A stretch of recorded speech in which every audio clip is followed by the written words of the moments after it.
பின்னாடி central London இருக்குது. Blind ஹில்ஸில் இருக்கிறேன். இது வந்து லூயிஷன் மெடிடேஷன் இருக்குது. பின்னாடி கனரி வார்ஃப் சென்ட்ரல் லண்டன். நல்ல வியூ இங்கேருந்து.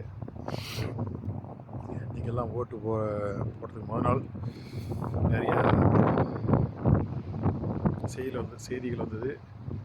என்ன அதில் தெரிஞ்சிங்கன்னா,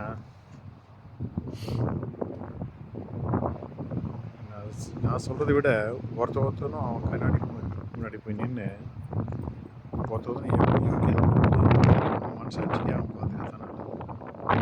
ஏன்னா எந்த கட்சிக்காரனும் யூகே கம்பெனிங்க அப்படின்னு எல்லாமே தரங்கட்ட கம்பெனிங்க தான். இந்த போட்டி என்னன்னா, எவன் அதிகமாக கொள்ளடிக்கலாம், எவன் அதிகமாக என்ன பண்ணியோ பணம் செலவு பண்ணியோ அட்டூழியம் பண்ணியோ ஏதோ பண்ணியோ ஆட்சிக்கு வந்து திரும்ப கொள்ளடிக்கலாம் இதான். ஆனால் கொள்ளை அடிக்காதனும் கொள்ளை அடித்தவனும் இது மாதிரி தரங்கட்ட கம்பெனிகளும் அதே சாக்கடையில் குப்பையெல்லாம் வாழணும். இன்னும் ஒருத்தர் சாதம் வீடு கட்டி வாழ்வான், இன்னொன்று கோடிக்கணக்கில் செலவு பண்ணி அதே குப்பையில் அதே சாக்கடை தான் வாழணும். இது மாதிரி தான் இருக்குது நம்ம நாடு. தமிழ்நாட்டு அளவில் மட்டும் இல்லை, இந்திய அளவில் ரொம்ப மோசமாக இருக்குது. அது குடிச்சிராக்கணும்னா மோதி அமித்ஷாலாம். மோதி மாதிரி ஒரு தரங்கட்டவனா பிரதமர் வந்தால் எப்படி நாடு உருப்படும்?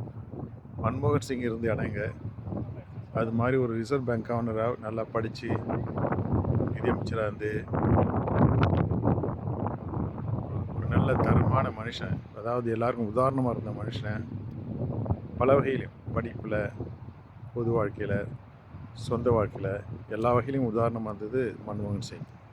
அந்த மாதிரி பிரைம் மினிஸ்டர் கொண்டு வந்தது சோனியா காந்தி. அதை ரொம்ப வரவேற்கலாம். ஆனால் அதுக்கு பிறகு வந்த தரங்கட்டவன் மோடி. என்ன நடக்குது இப்போ? இந்தியா வந்து பொருளாதாரத்தில் பணக்கார நாட்டு வரிசையில் நாலாவது இடத்துல இருந்தது, இப்போ 6வது இடத்துக்கு போயிட்டுது. ஜிடிபின்னு சொல்லுவாங்கள்ல, க்ரோஸ் டொமஸ்டிக் ப்ராடக்ட். அதையான வெளியே சொல்ல மாட்டோம். இன்னும் எல்லாம் எலெக்ஷனுக்காக கொஞ்சம் தள்ளி வச்சுக்கான. அந்த நாளைக்கு நான் ஒரு வாரம் இருந்துப்பேன். அது எல்லா விலைவாசியும் ஏறது மட்டும் இல்லை, பொருளாதாரமும் அடிபடும். இந்த முட்டாள் அயோக்கிய மோதியை பிரதமர் வச்சதுக்கு தண்டனையை இந்தியர்கள் அடைவார்கள். ஆனால் தென்னிந்தியர் மேலே நான் குறை சொல்கிறேன். வட இந்தியில் இருக்கணுங்க மதத்தை வச்சு எதை வச்சோ கொண்டாடிச்சானுங்க, நாட்டை வீணாக்குறானுங்க. அதுக்கான விலையாக கொடுத்தாகும். இந்த தமிழ்நாட்டை பொறுத்தவரைக்கும் எனக்கு எல்லா வகையிலும் பார்த்ததில் எனக்கு ரொம்ப பிடிச்ச, எல்லா வகையிலும் பிடிச்ச தரமான அரசியல்வாதினா பிடிஆர் தியாகராஜன் பழனிவேல் தான். படிப்புலையும் சரி, அனுபவத்திலும் சரி, தனக்கு கொடுத்த பதவியை ஒழுங்காக பயன்படுத்தி அது மக்களுக்கு கொண்டு போகிறதும் சரி, எப்படி பழகிறது, அந்த பண்பாடு, எப்படி தன் குடும்பத்தை ஒழுங்காக நடத்துறது, பல வகையில் ஒரு நல்ல முன் உதாரணம் பழனிவேல் தியாகராஜன் தான். என்னை பொறுத்தவரைக்கும் பழனிவேல் தியாகராஜன் வந்து அதிகமாக வந்து நான் தமிழக முதலமைச்சராக வரணும்னு நான் நினைக்கிறேன். அது என்னுடைய ஆசை. பழனிவேல் தியாகராஜன் மாதிரி அப்படி பார்க்கும்போது கொடூரமான முகத்தை பார்த்தேன் பழனிசாமி. அந்த செங்கோட்டையனை பற்றி பேசும்போது கொலவரி பிடிச்ச முகம். இவனெல்லாம், இந்த அயோக்கியெல்லாம் எந்த காலத்துலேயும் ஒரு அரசியல்வாதியாக என்ன சொல்கிறது. அப்புறம் மோதி மாதிரி வரும்போது இவங்க இருக்கணும். அதே மாதிரி மானங்கட்டு முட்டாளம் தான் இருக்கிறான்னா அது அவங்க நாடு உருவாக்கப்பட்டது. எல்லாம் அதுக்கான தண்டனை ராமதாஸ் அனுபவிக்கிறான். அதுக்கான தண்டனையை சசிகலா ஆரம்பித்து அனுபவிக்கிறார். நான் எந்த காலத்துலையும் சசிகலா உருவாக்கப்பட்ட அரசியல்வாதி கிடையாது. அரசியலில் எனக்கு சசிகலாவும் எந்த அரசியல்வாதும் கிடையாது. ஜெயலலிதா சேர்ந்த பிறகு சசிகலா முதலமைச்சரை வந்து அசிங்க நினச்சேன். சசிகலாவே பரவாயில்ல மாதிரி அது அதிமுகனா நல்லா இருக்கும். அதுதான் நான் எதிர்பார்க்குறேன். அடுத்தது இந்த ஒரு வாரத்தில் பார்க்குறேன் விஜயோடைய முன்னேற்றம். அந்த வெயிலில் போய் அலைஞ்சு கிழிஞ்சு வெளியுலகத்தில் வந்து எல்லாரும் பழகின பிறகு ஒரு நல்ல மனுஷன் தான். அதனால் விஜய்க்கு அந்த ஆதரவு அதிகமாக இருக்குது. அது நல்ல செய்தி. அவன் உழைச்சான், அவன் சம்பாதிச்சான், இப்போ புது வரைக்கும் அதில் ஒன்றும் தப்பே கிடையாது. அது நடிகனாக இருக்கலாம், யாராக இருந்தாலும் எந்த தொழிலை செஞ்சாலும் அதை ஒழுங்காக செய்யணும். இப்போ இந்த நாட்டில் வந்து விவசாயிகள் தான் இன்றைக்கி பணக்காரன்.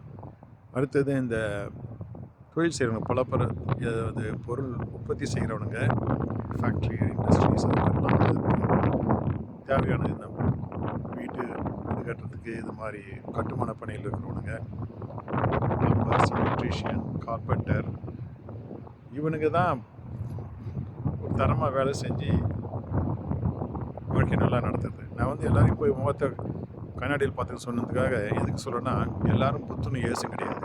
ஆனால் எல்லாம் ஹரிச்சந்திரன் சொல்லலாம் ஓரளவு. ஹரிச்சந்திரனாக்க நான் வந்து உண்மையை சொல்கிறேன், உண்மை பேசணும். ஹரிச்சந்திரன் வந்து பலருக்கும் வந்து நாதேசி இருந்தாலும் ஓரளவு நம்ம ஆளுங்கன்னா ஹரிச்சந்திரன் தான். ஏன்னா லஞ்சம் வேணும்னா குறைச்சல் இல்லாத லஞ்சம் வேணும்னு சொல்லிடுறான். ஆனால் செஞ்சு கொடுக்குறான்னா என்னன்னு தெரியாது, லஞ்சம் வாங்கணும்னு சொல்கிறான். அந்த வகையில் ஹரிச்சந்திரனுங்க. அயக்கத்தனம் எது பண்ணாலும் ஒரு சொல்லிடுறானுங்க. இது மாதிரி இப்போ பணம் கொடுக்குறது கூட சொல்கிறானுங்க, நான் பணம் கொடுத்தேன், 1000 ரூபா கொடுத்தேன், 2000 ரூபா கொடுத்தேன், 3000 ரூபா கொடுத்தேன்னு சொல்கிறான். இதெல்லாம் இந்த வகையில் பார்த்தா இவனுக்கு ஹரிச்சந்திரனுங்க தான். ஆனால் மானங்கெட்ட ஐயோக்கிய பசங்க. அது வந்து இதுக்கு எந்த கட்சி அப்படின்னு ஒரு பாகுபாடே கிடையாது, அது விதிவிலக்கே கிடையாது. எல்லாமே ஐக்கிய பசங்க தான். அதில் உங்களுக்கு எவன் நல்லா இருக்கணும் அவனுக்கு ஓட்டு போடுங்க.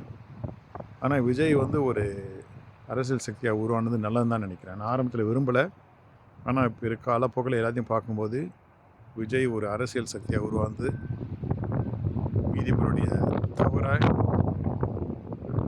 ஐக்கியத்தனத்தை உணர்ந்து விஜய்க்கு ஓட்டு போடுறாங்கன்னு நினைக்கிறேன். எந்த அளவுக்கு விஜய்க்கு ஓட்டு போடுறாங்களோ அந்த அளவுக்கு நாட்டில் ஓரளவு நல்ல மக்கள் இருக்காங்கன்னு அர்த்தம். அதுக்காக மீதி கட்சிக்கெல்லாம் போடுறோன்னா ஐக்கியம் கிடையாது.